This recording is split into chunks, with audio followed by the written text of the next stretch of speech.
Nice to see you.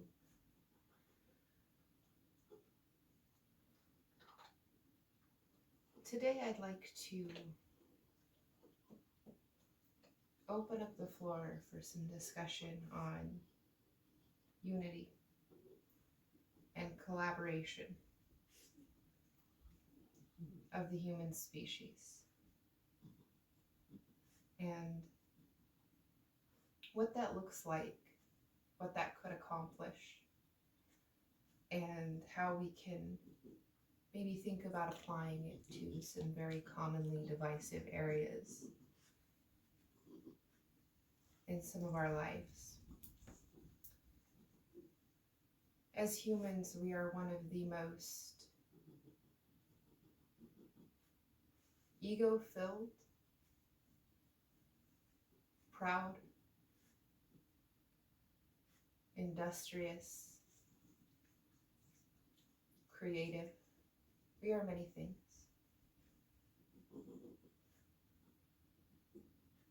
We have a vast capacity to invent, and we could use that invention, that capacity, for much good.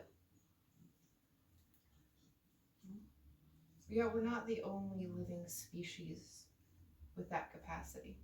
We tend to think of ourselves as special, but in my eyes, we're just a specific type of cell in a larger organism. We are that larger organism experiencing itself in many ways, and we could also be doing an excellent job to care for this beautiful planet we live on. And yet, for some reason, we have used our inventiveness originally to not save the planet, but to make ourselves more comfortable. And that, in turn, has started to destroy the planet. Other species work in many ways collaboratively. Cats keep the mice population down, but they don't destroy it. Otters build these wonderful biodegradable dams that help our river systems not pollute them, not create backlogs, not create issues for the fish. Our bees and different bugs help pollinate. Vines, thorns, various rooted systems help our earth irrigate. And yet, with all of that working together in a near harmonious balance, humans, who could add to that harmony,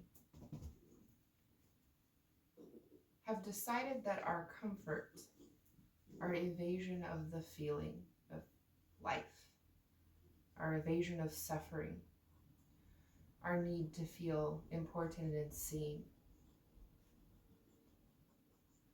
we have begun to create a crisis for ourselves and for others. It's very obvious what we can begin doing to fix that. We can make simple and yet powerful choices to lower carbon emissions, to reduce plastic waste, to send more of our money towards advancements in medical science or in peace than we do to our own fun and entertainment. And yet, pornography and in-game purchases and comfort-driven purchases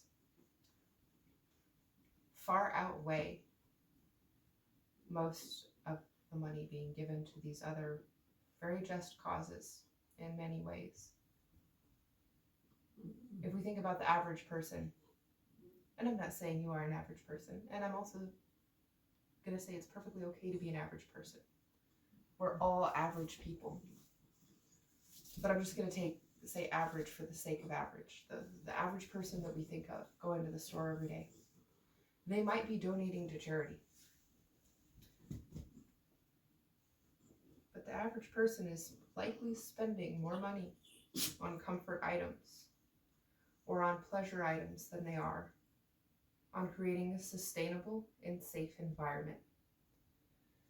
This is understandable. I'm not saying that it is right or wrong.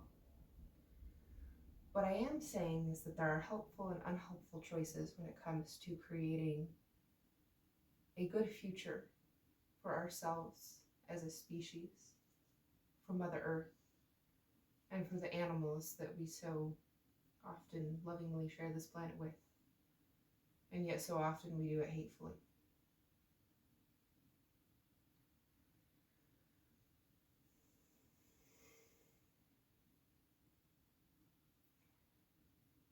The choices we make culminate and create a chain of reactions. Our actions create reactions. And oftentimes when we make that initial action, it can be hard to think of the long line of consequences that may incur. We might think that buying that one bag of plastic cups is not going to add that much to pollution. And you're right, just you singularly buying one bag of plastic cups and using them doesn't create that much of an issue.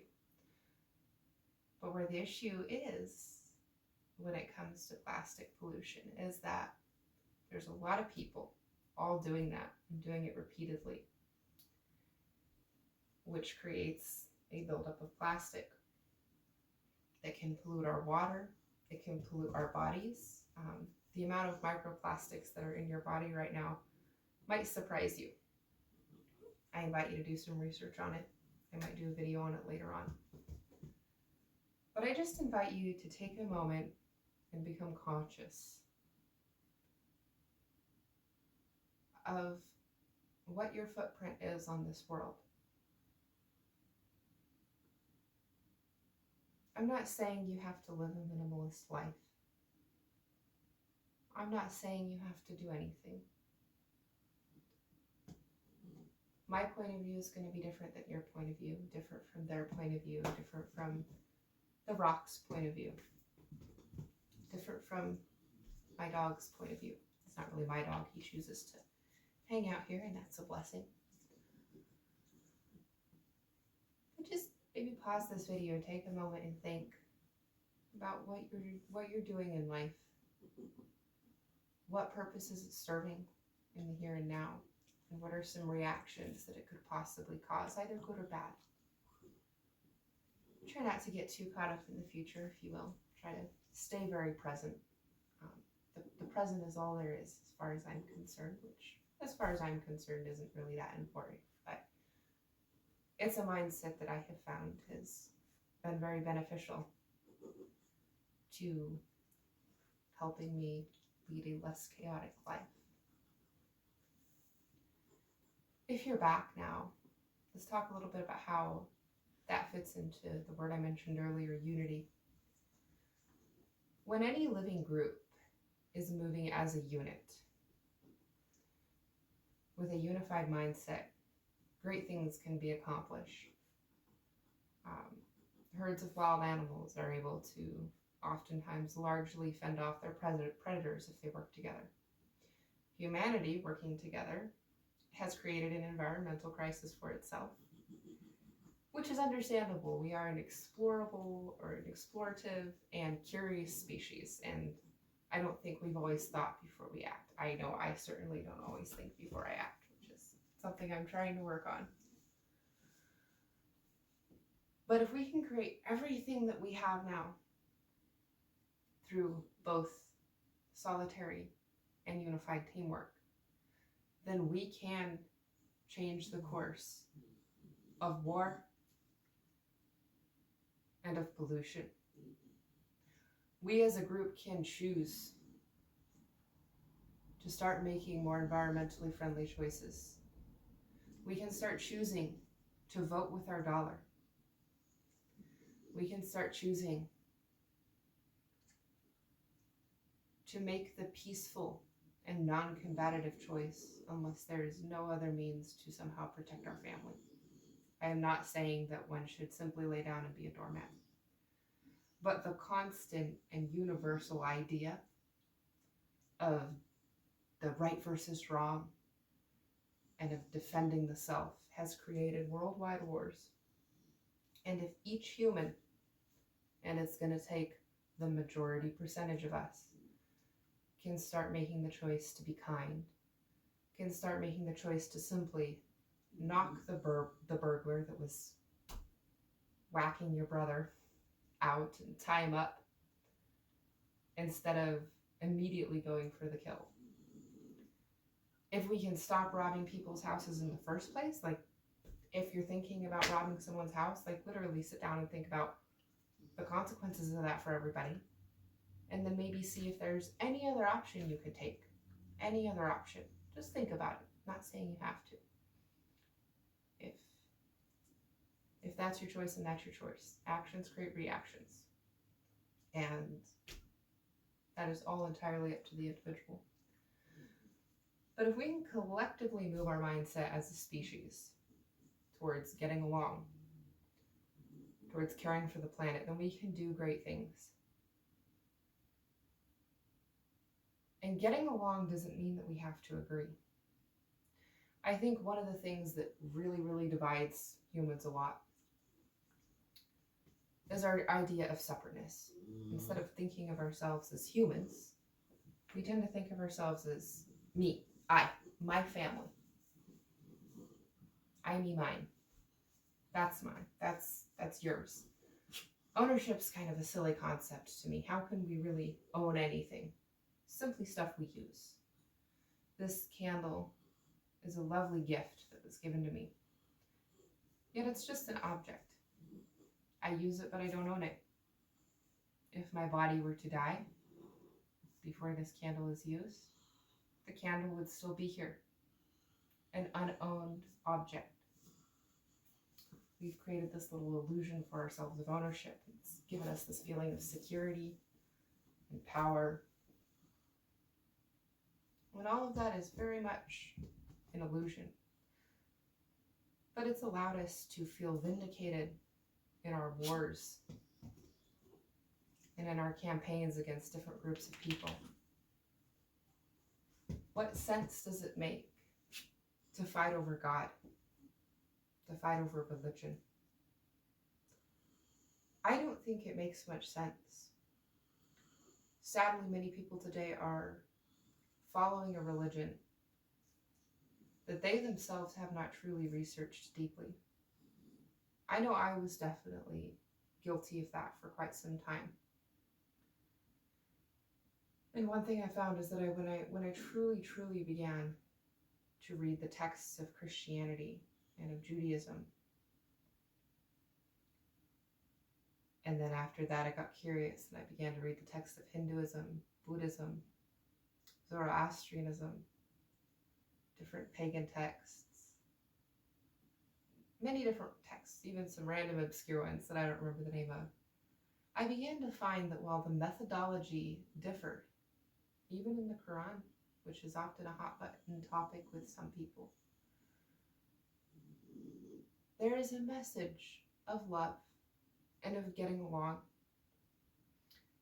Some texts do seem to condone war and killing and destroying the planet and being mean to animals, but what I've personally found, feel free to correct me, upon closer inspection, is that these are often selectively chosen texts by people that were trying to gain control over another group of people. The Bible in its many different versions is a prime example.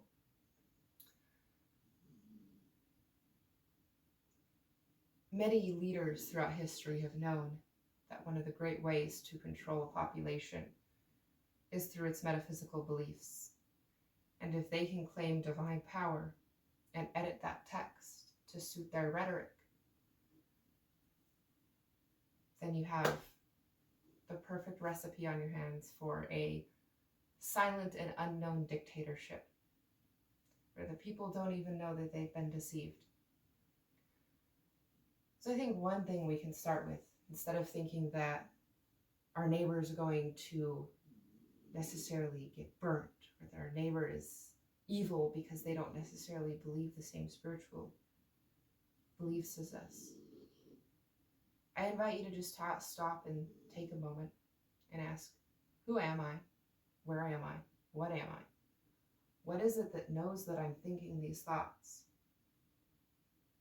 And what is God? Is God the universe? Is God the animating life force? Is God love?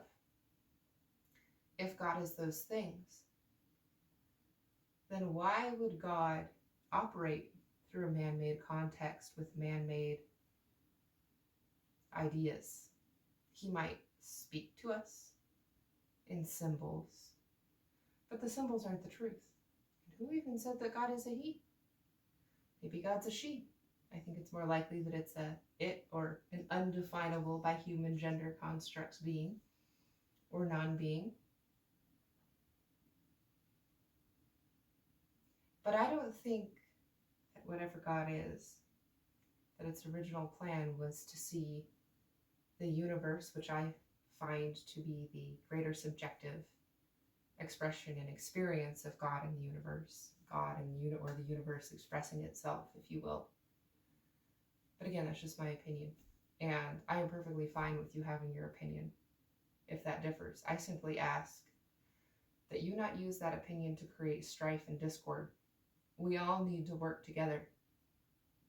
If we don't want overpopulation, lack of food, pollution to be an issue, if we don't want to blow ourselves off the planet with nuclear warfare, I plead with you to evaluate your priorities and your choices and what your thoughts are doing. Evaluate how you treat that person that maybe said something that really, really irritated you. Maybe look at the person that has different religious beliefs than you and think, oh, that's really interesting, rather than, oh, that's so wrong. Maybe begin coming at things from a positive point of view or a neutral point of view. And let negativity come with wisdom and intention. I'm not saying that your family is burning in a house and you're like, yay, positive. No, that is not what I'm saying. There should be a little common sense applied.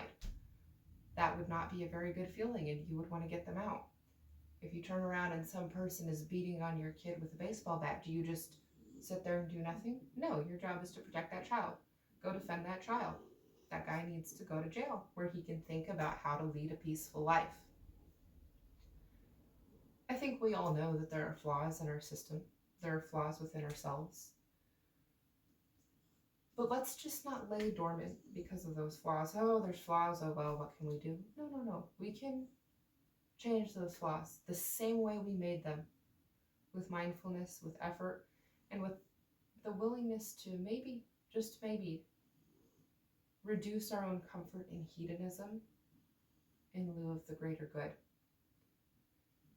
It's great to have things that make us comfortable, that make our lives easier.